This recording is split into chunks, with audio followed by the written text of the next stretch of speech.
So our next guest is Avetik Chalabyan. He is the director of the Arar Foundation. The founder. I'm the founder of the foundation. And he has done a lot of great work with the armed services of Armenia, and in terms of as a philanthropist, and I'm sure in many other ways. If you could maybe, did I miss anything in terms of your biography? And I'm sorry. My biography is too long, so better to skip it. All right, let's skip it. So we've been talking to different people, different participants in this movement, in this protest. I believe you're one of the leaders of the. I'm one of the leaders of Unity. Unity. Okay. Unity was built essentially as a extension of 5165. Yes. Which is the elevation of Mount Ararat. So we agreed with the party leadership that the party will, for time being, cease its political activities. Instead, it will be reformatted into Unity, which unites both the kind of the party membership, but also other public figures which are non-partisan, but which are kind of joining the movement as part of the Unity. I'm non-partisan, so yes. Let it be clear. Perfect. Thank you for that clarification. So, what can you say about movements, this government's position on Artsakh, and maybe just as an introduction, and then we can continue more. Look, let me share my own point of view. I guess over time, for me personally, it became clear that this government and the leader of this government, Nikol Pashinyan, is gradually destroying the very foundations of our independent state. Our independent state was built on the premise that the Republic of Armenia and the Republic of Artsakh will be eventually united into one nation state, Armenian nation state, right? So that's one thing which he is trying to destroy, effectively, at least kind of verbally ceding Artsakh to Azerbaijan. Hopefully we will prevent him from this eventuality. But this is not the only thing. He's also, for example, trying to promote the idea that we don't need strong national defense. That the strong Armenian national defense is an irritator for Turks and Azeris. And stronger we are, more chances that we'll be invaded by Turks and Azeris, which will be irritated by that strength and will invade us to destroy that strength. So kind of our defenses are in our defenselessness, which is in my mind, by the way, it's like extremely perverted idea. Armenia should be much more like the countries which historically were facing strong enemies, like Switzerland, for example, which was sandwiched between France, Germany, and Italy, but somehow was able, and by the way, it was kind of landlocked, mountainous, etc., without much of the kind of natural resources, but it had kind of the most important resource, the spirit of its people. So over a long period of time, people of Switzerland, and by the way, they were multinationals, right? And they had different ethnicities, but they built a very strong army, very strong military, and very strong kind of fighting spirit. Similar to Israel, Jews as people, they were spread all over the world after the Second Jewish Rebellion in second century AD. And for centuries, they were persecuted in many of the countries, including the Christian countries, right? At some point, they said kind of, no longer, especially after the Holocaust, right? They said, no longer. We are going kind of to settle in our national homeland, in our ancestral lands. We are going kind of to learn how to fight. We are going to build strong military, technologically advanced military, and eventually we are going kind of to protect ourselves, our lives, our livelihood, our way of living. And that's how we now have the kind of state of Israel, which is a like prime military power. Last year, Israel exported armaments worth of $11 billion. For comparison, Russia is $15 billion. Still more than Israel, but Russia is 20 times larger than Israel, right? So in my mind, we should be more like kind of Switzerland, more like Israel. Very strong, very, very united, extremely effective. technologically advanced, uh, capable of mobilization, capable of defending our land, but also internally as a society. Very democratic, very driven, fast-moving, etc. So this is kind of, in my mind, and that's my own spirit. In my mind, this is kind of complete antipode to what Pashinyan is. Lazy, deceptive, manipulative, someone who is like completely kind of almost kind of working and talking to the weaknesses of Armenian people, not to the strengths of Armenian people, but to the weaknesses of Armenian people. Or we should kind of beg for peace, or we cannot kind of go against the world, or we cannot go against Azeris and Turks, or we need kind of peace at any cost, etc. You cannot get peace at any cost. If you beg for peace at any cost, this will be invitation to like permanent war against your country until your country kind of gets completely destroyed. And that's a kind of history, right? Those who were not kind of preparing for war, and that's a famous Roman saying, right? You want a peace, prepare for war. Yes. If you prepare for war, if you essentially invest into your strengths, into your defenses, etc., that's the best way to prevent the war. Because then your enemy will think twice or 7 times before attacking your country. If you kind of go after the senseless idea that the defenselessness is your defense, then you're kind of inviting aggression. We don't want to kind of invite aggression time after time. After Pashinyan was reelected last year, which was also senseless, right? I mean, I cannot understand those people who reelected Pashinyan last year, although it's not only people, but kind of the complete usage of administrative resources, etc. But we were ceding our territory, our land, like centimeter by centimeter, millimeter by millimeter. I don't want to cede my land. I don't want to cede my livelihood. I don't want to cede my freedom.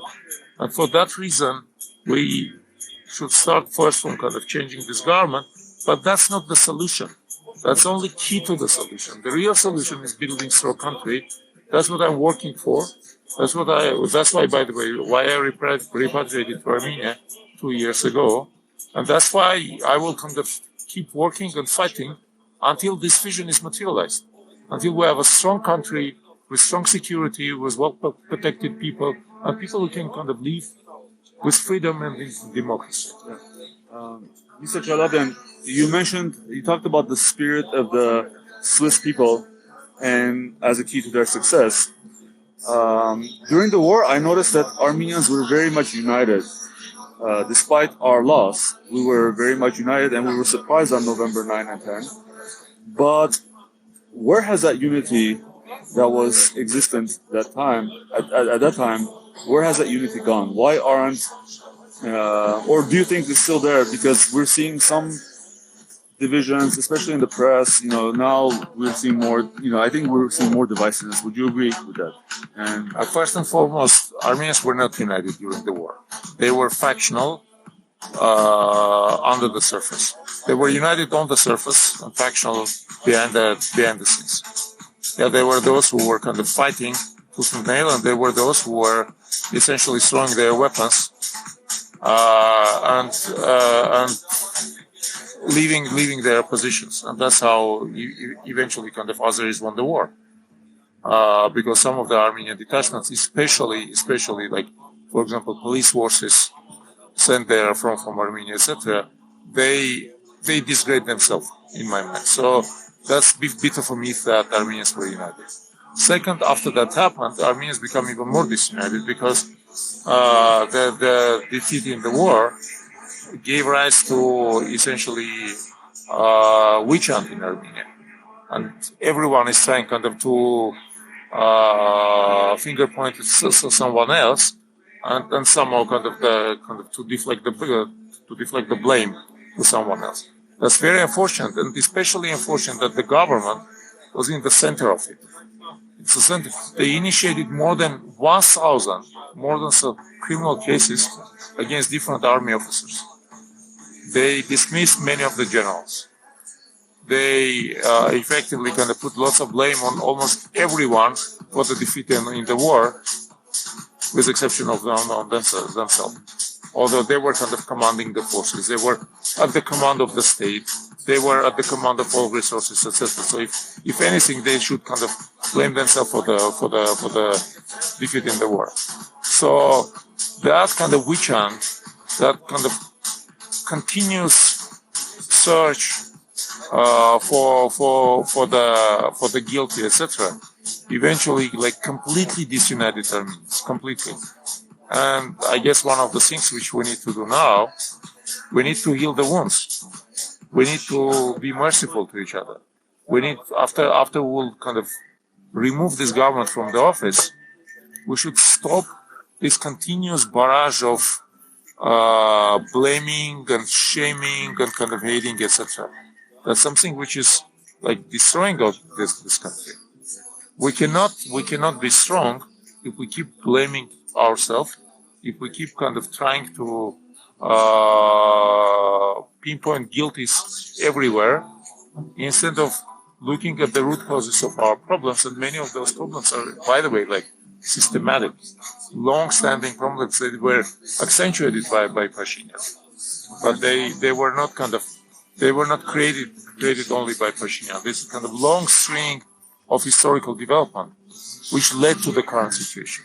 Okay. And in that sense, by the way, we should be sober and serious. We should diagnose our real problems and give systemic solutions to our problems. Not pretend, by the way, that by removing Pashinyan we'll solve all the problems. No, as I said, that's the key to solving our problems, not the solution.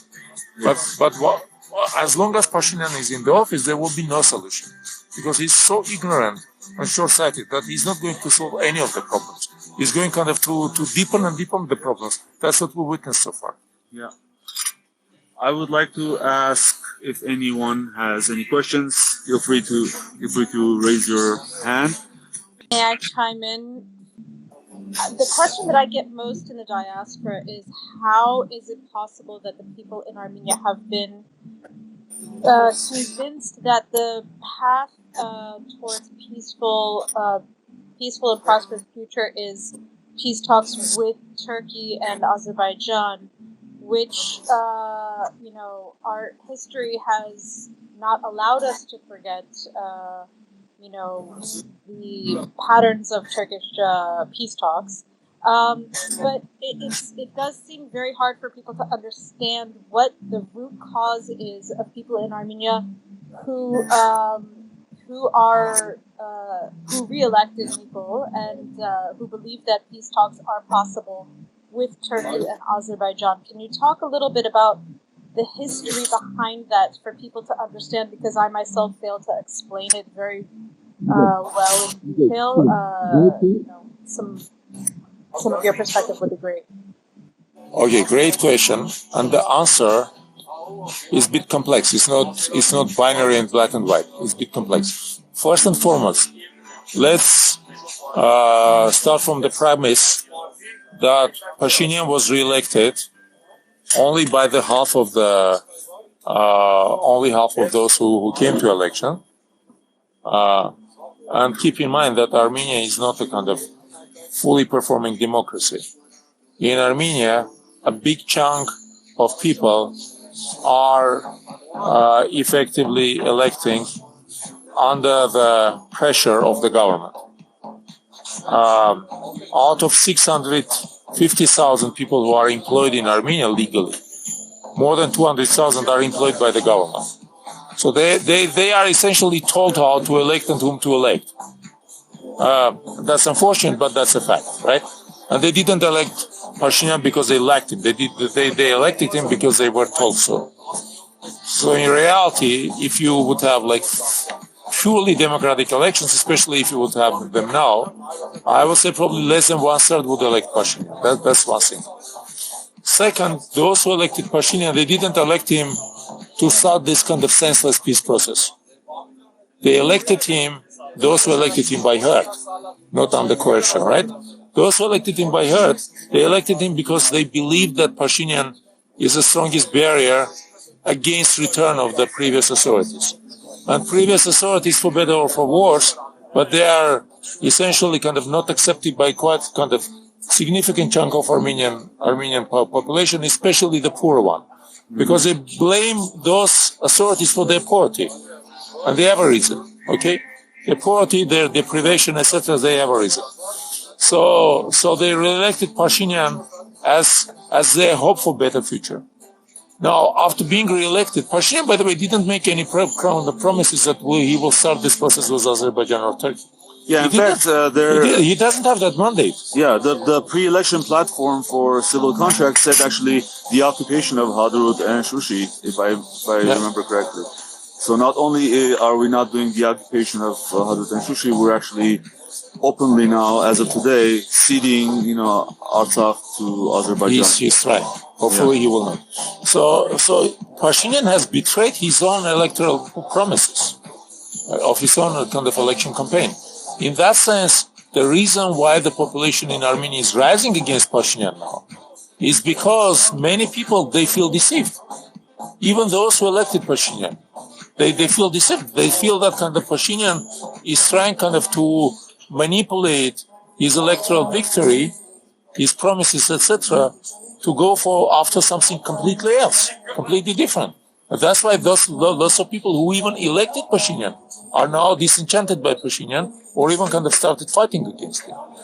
So the biggest kind of myth that Armenian people in Armenia, they want to kind of become friends with Turkey or Azerbaijan, should be completely destroyed. If you would look at the results of many different sociological surveys in Armenia, the vast majority of population in Armenia is against unconditional peace with Turkey, and they are against unconditional peace with Azerbaijan.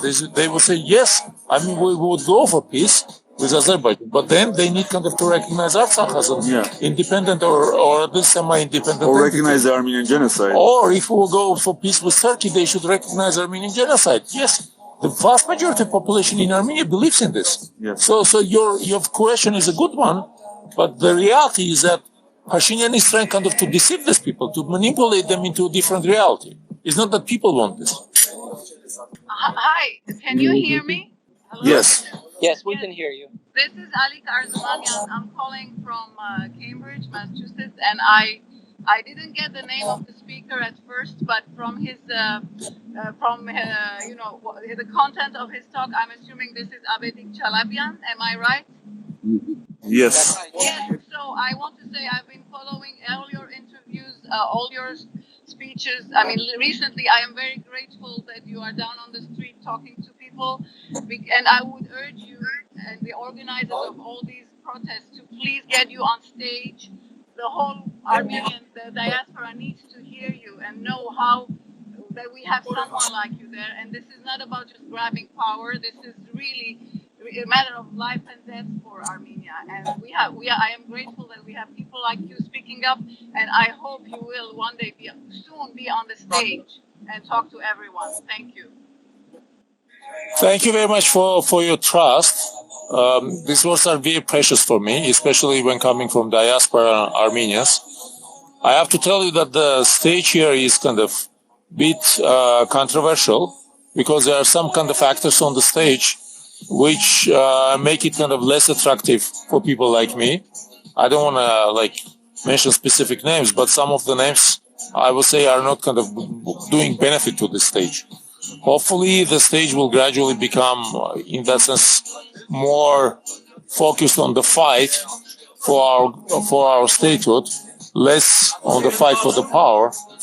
And once it happens, I will emerge on the stage, because frankly, I'm not here because I need any power. I have lots of power in a sense from the work which I'm doing, lots of influence at least, influence in the army, influence in Artsakh, etc. Lots of people who know what we are doing as an Arar Foundation. They respect us, they trust us, they realize that what we're doing is very valuable for our security, for our country.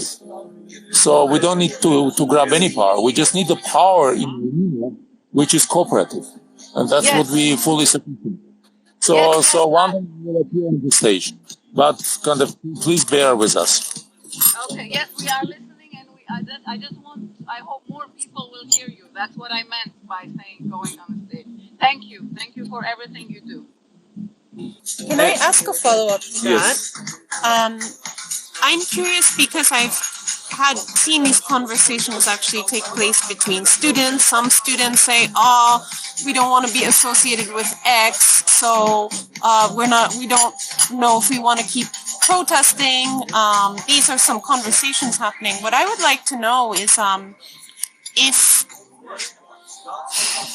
who has to make the first move then? I mean, could you not? What would it take for you to get on the stage? Is it you who's holding back, or are you being kept back? No one is keeping me back except for myself. Okay, maybe you should think about that. Look, as I said, kind of the stage should kind of purify itself a bit. But maybe we all have to just jump in and show that we're all part of it, no? No, but the stage is not only the stage on the France Square. Yeah. There are many different stages in that sense, right?